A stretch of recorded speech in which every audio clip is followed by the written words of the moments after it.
आज के कल की पुराण की कथा में हम श्रवण करेंगे अनंत मुनि का उपाख्यान। श्री कल की पुराण द्वितीय अंश अध्याय 4 और 5।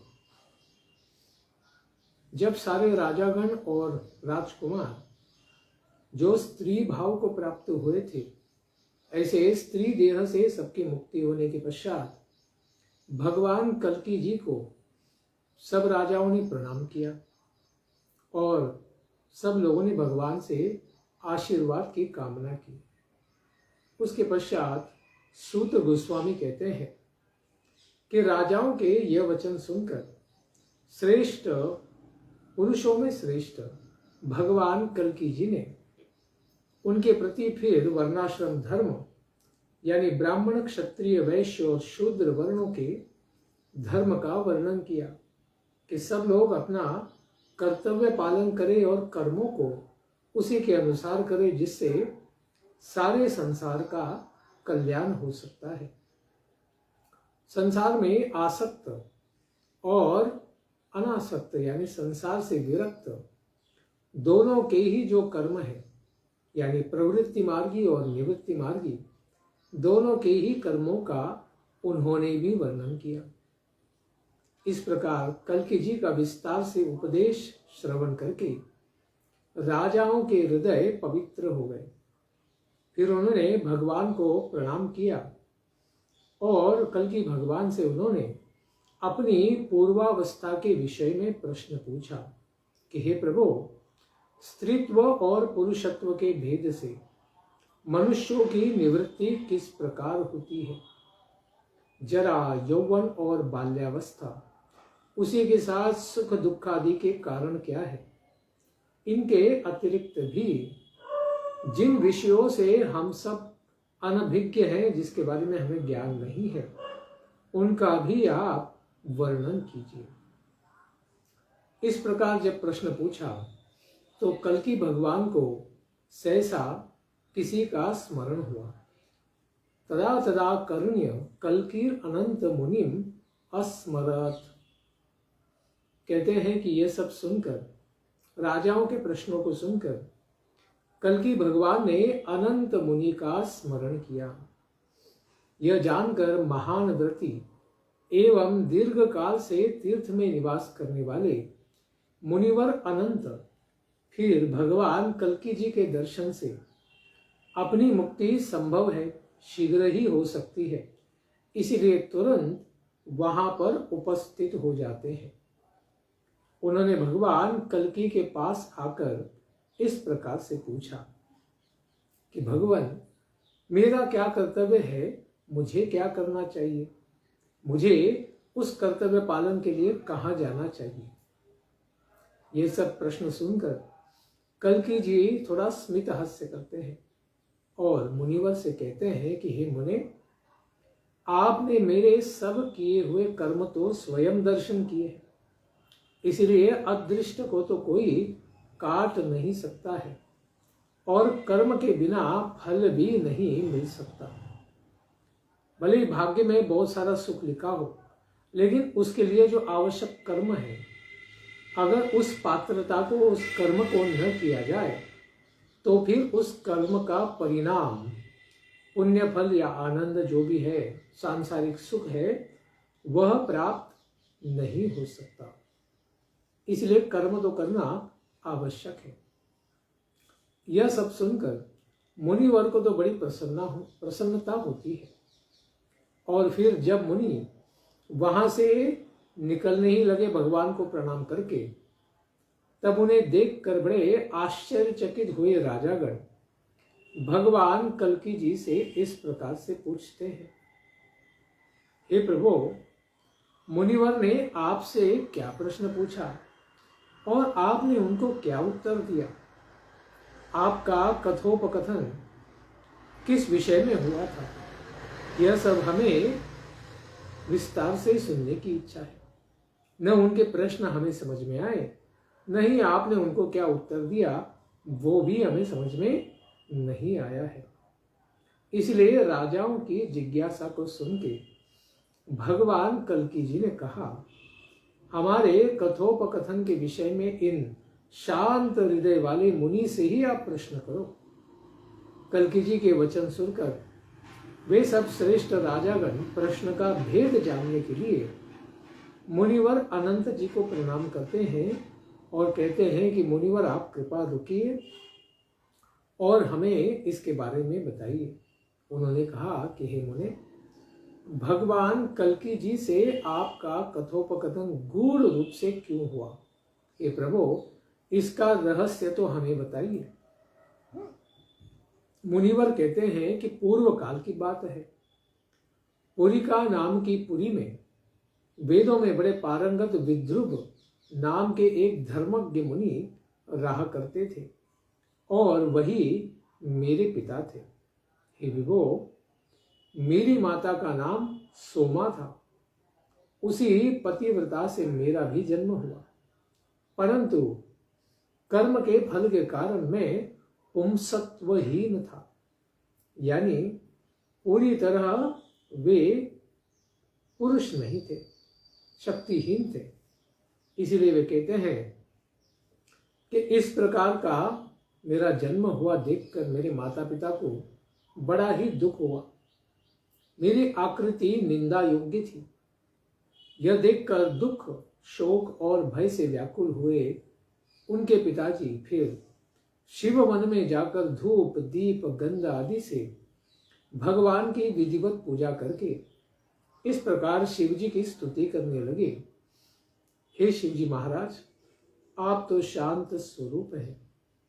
आप सब लोगों के नाथ हैं और भूतों को, सारे जीवों को आप आश्रय प्रदान करते हैं। अखिल चराचर गुरु हैं आप। आपके कंठ में वासुकी नाग है और जटाजाल में गंगा जी तरंगित होती हैं, बड़ी सुशोभित होती हैं। आप तो आनंद के भंडार हैं और इस आनंद भंडार को आप अपने भक्तों को भी वितरित करने वाले हैं। आप आशुतोष हैं। बड़ी जल्दी से आप अपने भक्तों के भजन से प्रसन्न हो जाते हैं। ऐसे शिव जी महाराज को मैं प्रणाम करता हूँ। कल्याण के दाता भगवान शंकर जी इस स्तोत्र से बड़े प्रसन्न हो जाते हैं और वृषभारूढ़ होकर अपने नंदी के ऊपर बैठकर प्रकट हो जाते हैं और फिर अनंत मुनि के पिता को वर मांगने की आज्ञा देते हैं।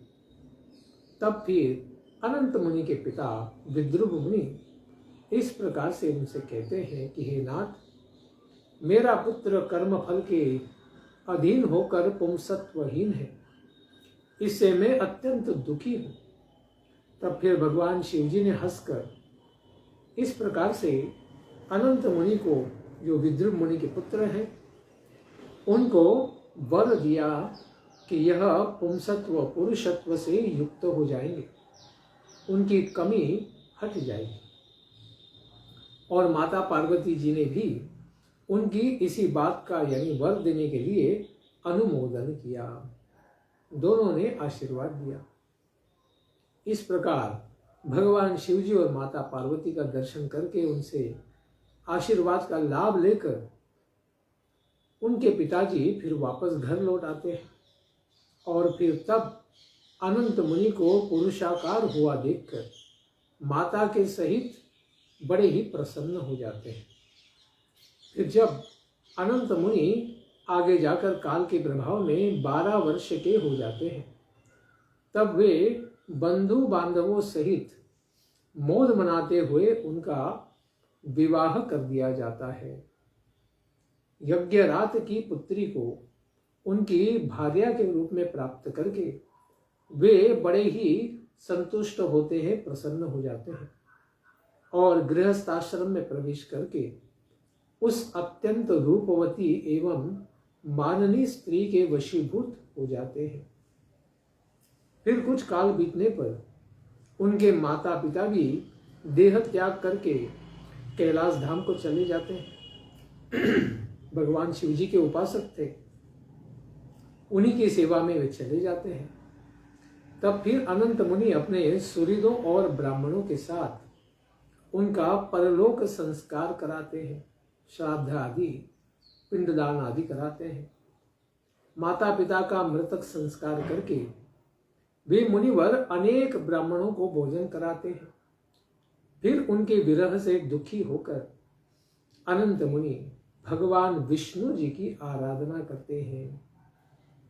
उन्हीं के पूजन जप आदि कर्म से प्रसन्न होकर भगवान विष्णु एक दिन स्वप्न में उनसे कहते हैं कि स्नेह मोह आदि सब तो भगवान की माया है, विष्णु माया है, कि ये मेरे पिता है, ये मेरी माता है।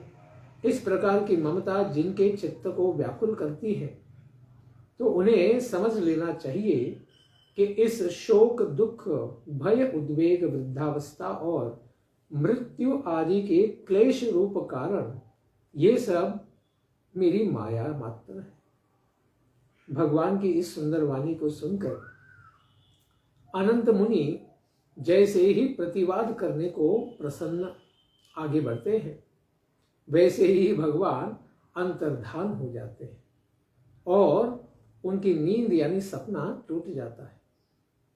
ये राजाओं, अनंत मुनि कहते हैं, फिर मैं बड़ा विस्मय में भर गया और पुरी का नामक उस पुरी को छोड़कर उनकी पत्नी के साथ पुरुषोत्तम सज्ञक विष्णु धाम में वे पहुंच जाते हैं। पुरुषोत्तम धाम यानी जगन्नाथपुरी क्षेत्र। उस धाम के दक्षिण भाग में श्रेष्ठ आश्रम बनाकर वे अपनी पत्नी और अनुगामियों के सहित हरि सेवा में तत्पर हो जाते हैं। भगवान के उस धाम में रहते हुए भगवान विष्णु की माया का दर्शन करने की कामना से वे नृत्य गायन और जप पूर्वक यम का भय दूर करने वाले भगवान विष्णु का ध्यान करने लगते हैं। भगवान ने कहा था कि मेरी माया तो बड़ी दुरत्याय है, उसको कोई पार नहीं कर सकता है। तो इस प्रकार से माया के इस प्रभाव को वे देखना चाहते थे, इसीलिए भगवान विष्णु की पूजा करने लगे। इस प्रकार पूजा करते करते 12 वर्ष बीत गए और एक दिन द्वादशी का पारण का समय था। तब वे स्नान करने के विचार से अपने बंधुओं सहित समुद्र के नीलाचल के समुद्र के तट पर पहुंचे और जैसे ही उन्होंने जल में गोता लगाया, वैसे ही वे समुद्र की भयंकर तरंग राशि से व्याकुल हो गए, क्योंकि वहां की जो समुद्र की लहरें उठती हैं बहुत ही तीव्र होती है। काफी लोग उसमें डूबकर मर भी जाते हैं। इसीलिए यहां पर अनंत मुनि को भी वैसा ही कुछ अनुभव आया और फिर इतने थपेड़े उनको पड़े कि उनको उठने की शक्ति भी नहीं रही। तभी जलचर जीव उन्हें व्यतीत करने लगे। वहां छोटे छोटे खेकड़े आदि अनेक प्रकार के जल जंतु है, वो अच्छे से काटते हैं। हमें भी उसका अनुभव है। नीलाचल में नहाते समय वहां पर पता नहीं अलग अलग प्रकार के कीड़े होते हैं, जल में खेलने पर काटते हैं। इस प्रकार से अनंत मुनि को भी वे काटने लगे। वे कहते हैं कि मैं कभी उछलता था, कभी डूबता था। इस प्रकार मेरा चित्त बड़ा ही व्याकुल हो गया और जल की तरंगों के थपेड़ों से शिथिल भी हो गया था। मैं अचेत हो गया और फिर वायु की हिलोर से बहता हुआ समुद्र के दक्षिण किनारे पर लग गया। मुझे अचेत अवस्था में पड़ा हुआ देखकर वृद्ध शर्मा नामक एक ब्राह्मण थे। संध्योपासना से निवृत्त होकर मुझे अपने घर में ले गए, क्योंकि समुद्र के तट पर एक कौन सा जीव कहाँ से आ गया है, उनको भी बड़ा आश्चर्य हुआ। तो फिर उन्होंने उनको उठाया, उनको जागृत किया और फिर अपने घर ले गए। वे ब्राह्मण स्त्री पुत्र आदि से युक्त थे, धनवान थे, धर्मात्मा थे और वृद्ध थे। ऐसे वृद्ध शर्मा उन्हें स्वस्थ करते हैं और उनका पालन पोषण पुत्र के समान ही करते हैं, क्योंकि साक्षात समुद्र से ही उन्होंने इसको प्राप्त किया था। इसलिए अनंत मुनि कहते हैं कि राजाओं, उस स्थान पर रहते हुए मुझे दिशा और देश का भी ज्ञान न रहा कि मैं कहाँ था, कहाँ से यहाँ पर आ गया, कौन सी दिशा में पहुंच गया। इसीलिए दुखित हृदय से उन ब्राह्मण दंपति को ही मैंने अपना माता पिता मान लिया और मैं वही उनकी सेवा में लग गया।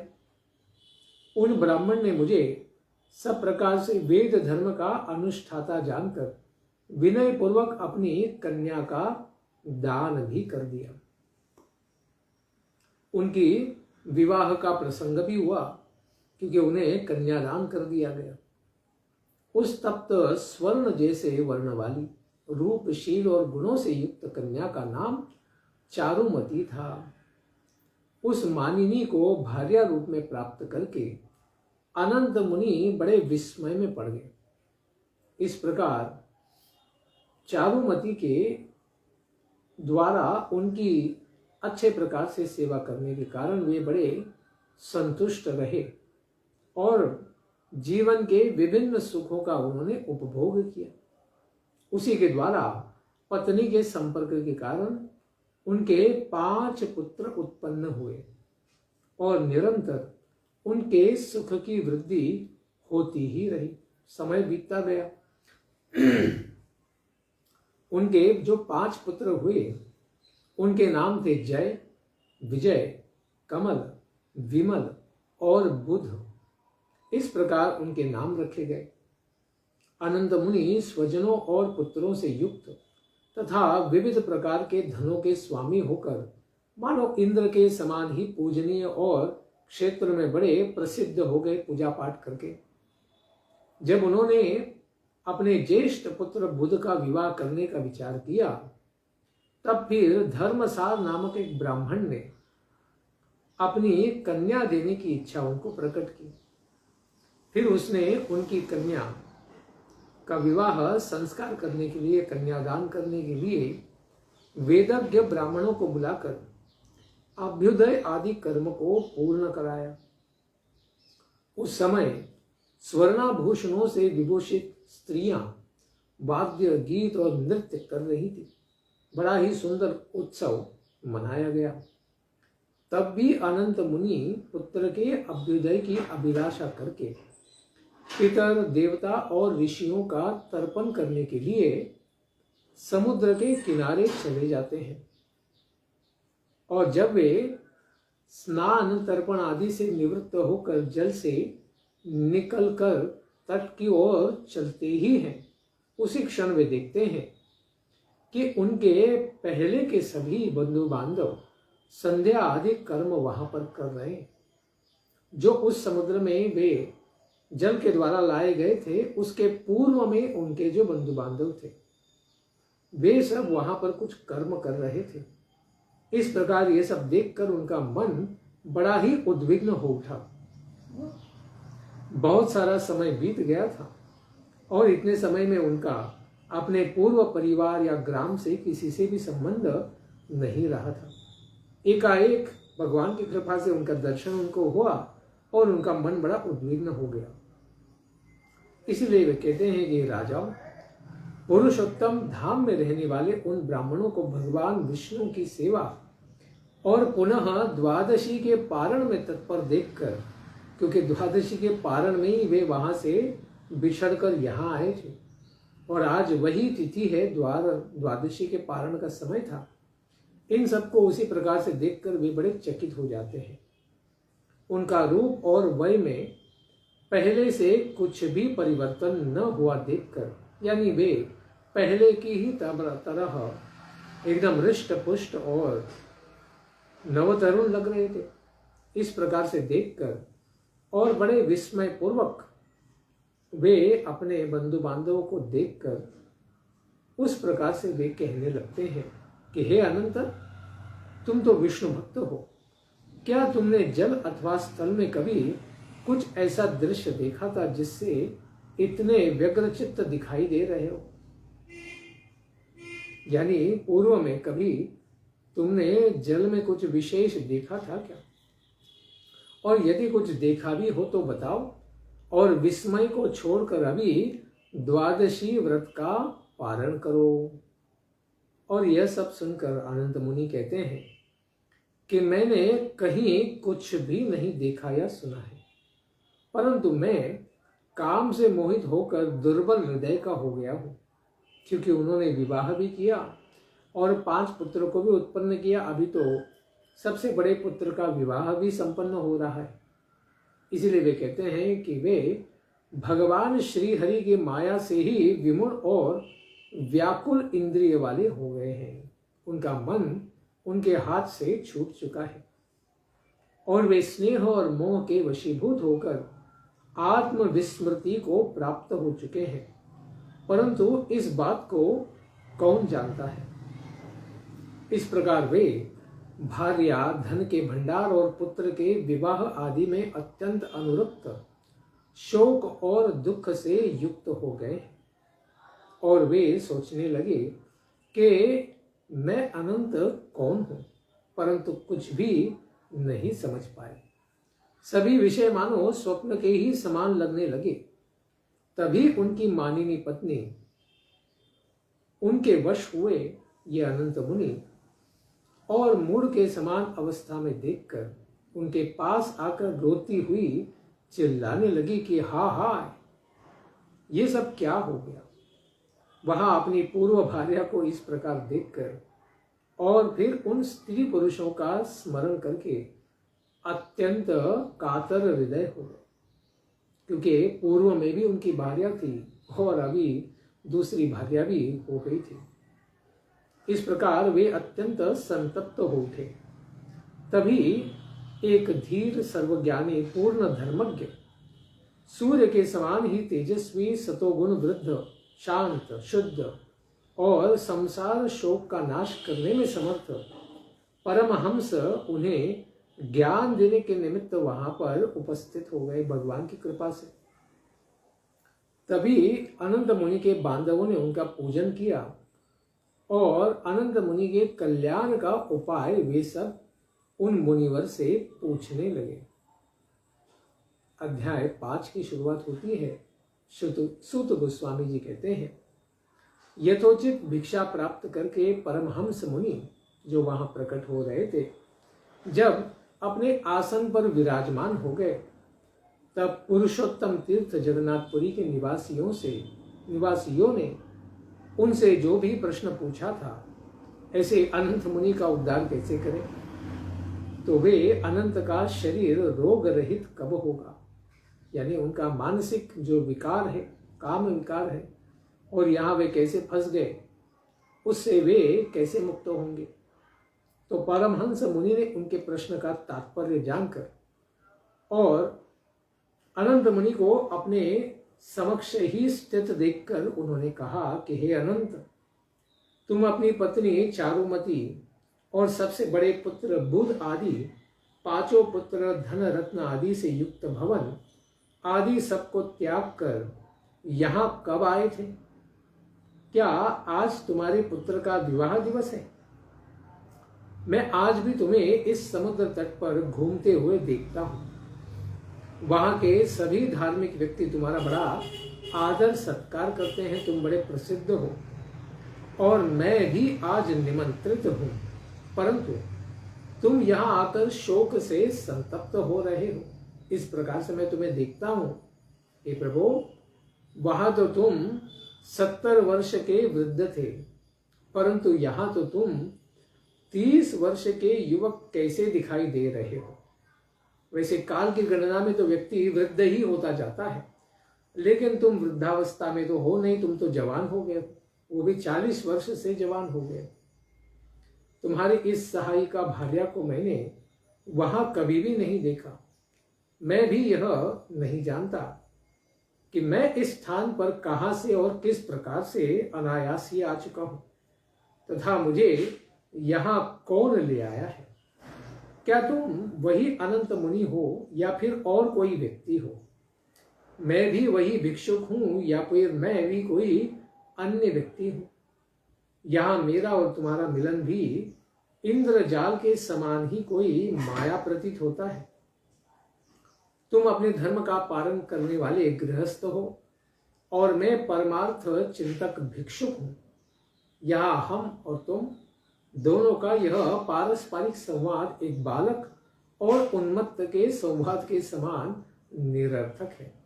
हे द्विज, इससे मैं समझता हूं कि यह भगवान श्री विष्णु की त्रैलोक्य मोहिनी माया है, जिससे सारे जीव मोहित हो जाते हैं। इस माया का रहस्य साधारण ज्ञान से नहीं, अद्वैत बुद्धि से ही समझा जा सकता है, जो सारे पृथक विचारों से, भेद बुद्धि से परे होता है। विस्मयान्वित हृदय से भिक्षुक परमहंस जी ने इस प्रकार अनंत मुनि से इतना ही कहा। फिर उन्होंने मार्कंडेय जी से कहा कि हे मार्कंडेय, हे महाभाग, मैं अब तुम्हें भविष्य की बात सुनाता हूं। प्रलय काल में उस परम पुरुष के उदर में स्थित जल में पथ में बैठने वाली गणिका के समान सब में मोह उत्पन्न कराने वाली माया निवास करती है। सब बद्ध जीवों के हृदय में निवास करती है। तमोगुण रूप हुई यही माया अनंत संताप उत्पन्न कराने वाली है, और यह भ्रमित करने वाले जगत में सबकी गति कराने वाली है, यानी पुनरपि जननम पुनरपि मरणम, बार बार मरो और बार बार जीवन को प्राप्त हो जाओ। इस प्रकार से सबका संस्मरण करती रहती है। यही माया तीनों लोकों में व्याप्त होकर सब जीवों में स्थित है, तीनों लोकों में स्थित है, और इस माया का नाश संभव नहीं है। यह भी अनंत काल से यहाँ पर भगवान की सेवा कर रही है, और प्रलय काल में तीनों लोकों के लीन हो जाने पर सर्वत्र अंधकार छा जाता है। तब दिशा, देश, काल आदि का भी कोई चिन्ह नहीं रह जाता है, सब कुछ नष्ट हो जाता है। उस समय ब्रह्म ही सृष्टि करने की इच्छा से, भगवान नारायण ही सृष्टि करने की इच्छा से अपनी ही महिमा द्वारा प्रकृति और पुरुष इन दो रूपों में प्रकट हो जाते हैं। तब काल के संयोग से प्रकृति और पुरुष का संयोग होने पर महत् तत्व उत्पन्न होता है। प्रकृति से काल और स्वभाव का भी उद्भव हो जाता है। महत् तत्व से अहंकार उत्पन्न होता है, और वही अहंकार फिर तीन गुणों में विभक्त हो जाता है, और इन्हीं तीन गुणों के अधिष्ठात्री देवता ब्रह्मा, विष्णु और शिव जी का उद्भव हो जाता है। यही ब्रह्मा, विष्णु और शिव संपूर्ण विश्व के कारण है, और पालन करता, संहार करता और स्थिति को धारण करने वाले। इस अहंकार से प्रथम त्रिगुणात्मक पंच तन्मात्राएं प्रकट हुई, और पंच तन्मात्राओं से पंच महाभूत उत्पन्न हुए। जैसे स्पर्श, रूप, रस, गंध से, इस प्रकार से पंच महाभूत यानी पृथ्वी, जल, तेज, वायु और आकाश, इस प्रकार से। इसी प्रकार प्रकृति में पुरुष के अधिष्ठान करने से ही सृष्टि का उदय होता है। फिर देवता, दानव, मनुष्य तथा अन्योन्य जीव, बाकी सारे भी जीव अर्थात जितने भी जन्म लेने वाले 84 करोड़ जीव हैं, वे मरण धर्मी प्राणी हैं। वे सब भी उत्पन्न हो जाते हैं, और ईश्वर की माया के वश में पड़े रहने से सभी जीव सांसारिक कार्यों में लिप्त रहते हैं तथा अपने उद्धार का प्रयत्न नहीं कर पाते। सांसारिक कार्यों में इतना उलझ जाते कर्मों में कि मोक्ष के बारे में उनको विचार भी कभी नहीं आता है, उसके लिए कोई भी प्रयत्न नहीं करते, केवल कर्म कांड में फंसे रहते हैं। अहो, यह विष्णु माया कैसी बलवती है, जिसके वश में तो ब्रह्मादि देवता भी नाथे हुए बैल और डोरी से बांधे हुए पक्षी के समान ही नाच किया करते हैं। जो मुनिवर इस प्रकार के वासना रूपी नरक की उत्पत्ति त्रिगुणमयी माया से मुक्त होने का उपाय करते हैं, उन्हीं ज्ञानियों का जन्म सार्थक समझना चाहिए। इस प्रकार जब सूत गोस्वामी कहते हैं तो उनके सामने बैठे हुए मुनियों के अंदर श्रेष्ठ शौनक मुनि इस प्रकार कहते हैं कि हे ब्राह्मण, मार्कंडेय मुनि, वशिष्ठ, वामदेव तथा अन्य मुनियों ने परमहंस के वचन सुनकर क्या कहा था। बहुत सारे मुनिवर उनके साथ थे। इस प्रकार उनके वचन उन्होंने सुने, फिर उन्होंने क्या कहा तथा अनंत मुनि के इस उपाख्यान को सुनने वाले राजाओं ने अनंत के समान ही, उनके समान इस प्रकार से सुंदर वचन कहकर आगे क्या कहा, यह सभी भविष्य वार्ता हमें आप श्रवण कराइए।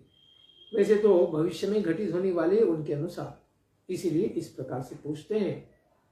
और यह सब प्रश्न शौनक मुनि के सुनकर सूत गोस्वामी जी शोक मोह का नाश करने वाली एवं तत्व ज्ञान में उस वार्ता का वर्णन पुनः करने लगे। सूत गोस्वामी कहते हैं, फिर उन राजागण के जिज्ञासा करने पर अनंत जी ने तपस्या के द्वारा माया का निवारण और इंद्रियों के निग्रह का प्रसंग कह सुनाया। वे कहते हैं कि मैं अनंत मुनि वन में पुनः जाकर विधिवत तप करने लग गए। तो फिर इतना तप करने पर भी अपने इंद्रियों और मन का वे निग्रह नहीं कर पाए। उन्होंने प्रयास तो बड़ा किया, लेकिन फिर भी अपने मन को वे जीत नहीं पाए। उन्होंने जब जब भगवान का ध्यान करने में तत्पर होकर बड़ा प्रयास किया, तब तब ही उन्हें स्त्री, पुत्र, धन आदि सबकी बातें स्मरण होने लगी और फिर उनका ध्यान भी भंग हो जाता था।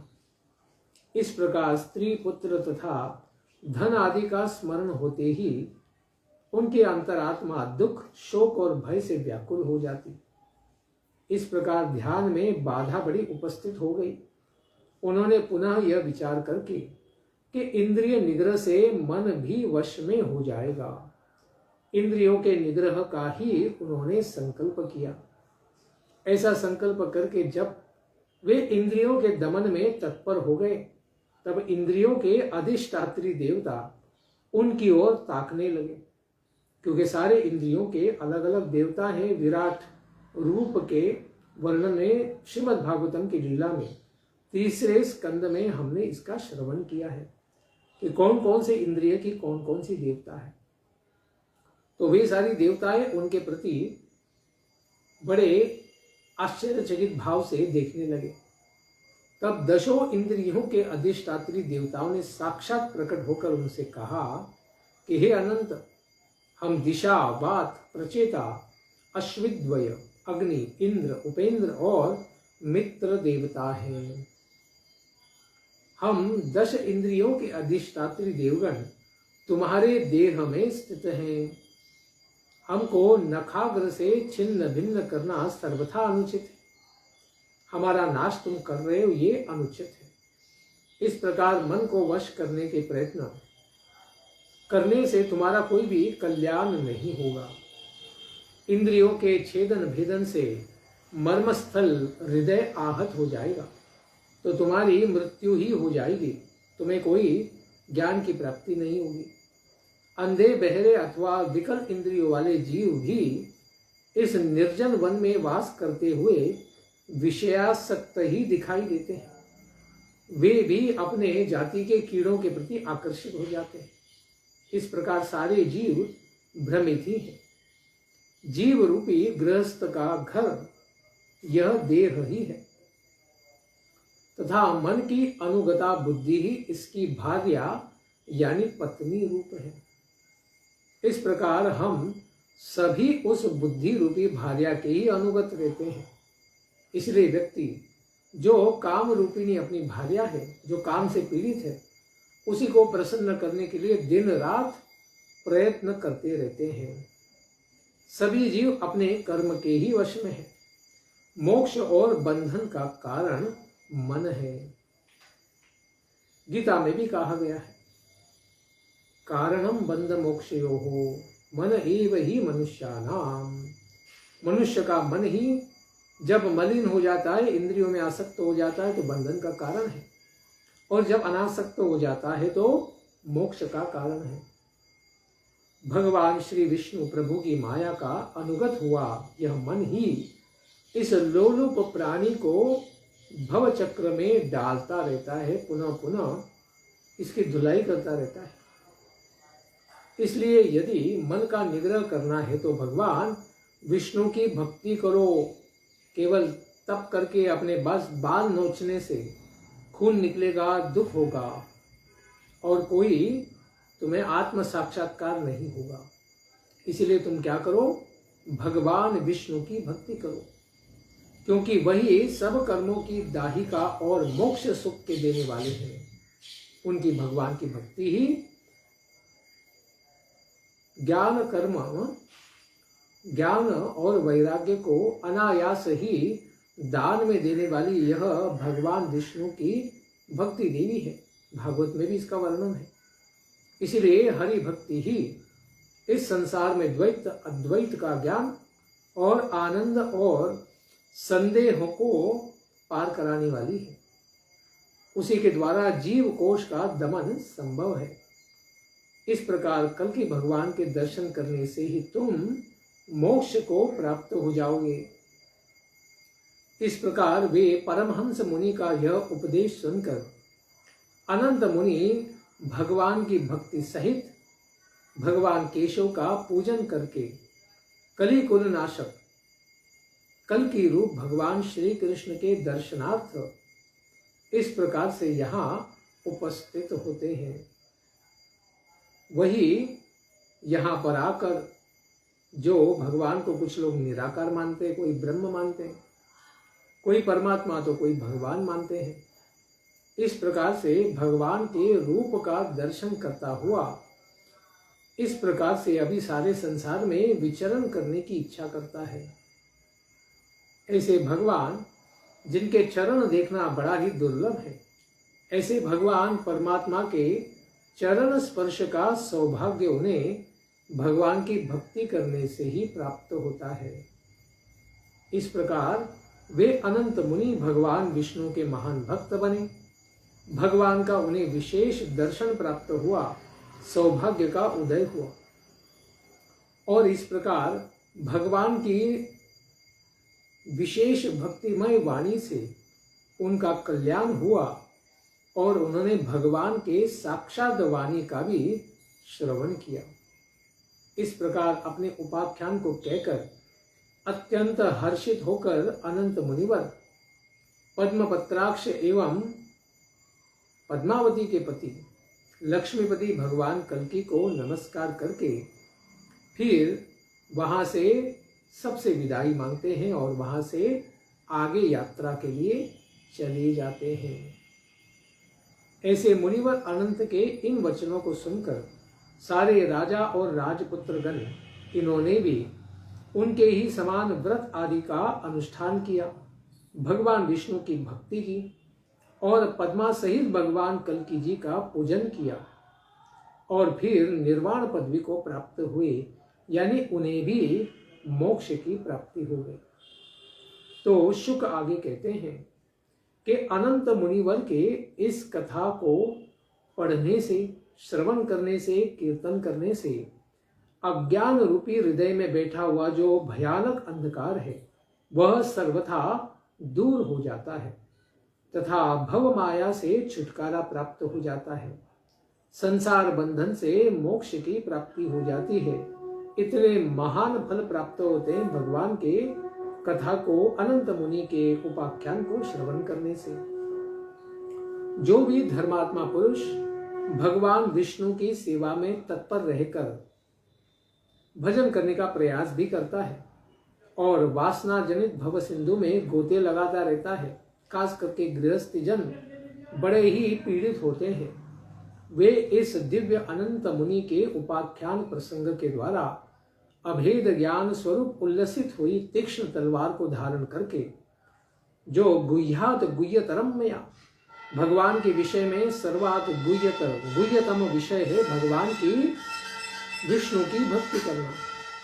इस तीक्ष्ण तलवार को वे धारण करके हरि भक्ति रूपी दुर्ग के आश्रय में स्थित हो जाता है, तो फिर इस भव संसार के जो थपेड़े हैं, जो अनेक प्रकार के तरंगे हैं, काम, क्रोध, लोभ, मोह, मद और मात्सर्य, इन 6 प्रकार के थपेड़ों से बच जाते हैं और यह 6 शत्रुओं पर वह विजय प्राप्त कर लेता है और भगवान के भक्ति के प्रभाव से वे मोक्ष को भी प्राप्त हो जाते हैं। ऐसी मोक्षगामिनी, वैराग्य ज्ञान उत्पन्न करने वाली, भगवान का संग प्राप्त, दर्शन प्राप्त कराने वाली, भगवान के वैकुंठ गोलोक आदि धाम को प्राप्त कराने वाली हरि भक्ति की जय हो, अनंत मुनि उपाख्यान की जय हो। इसके पश्चात की कथा को हम श्रवण करेंगे आने वाले सत्र में। ग्रंथराज श्री कल्कि पुराण की जय, भगवान कल्कि, माता पद्मावती की जय, अनंत मुनि की जय, सूत गोस्वामी की जय, शौनक आदि मुनियों की जय, सुखदेव गोस्वामी की जय।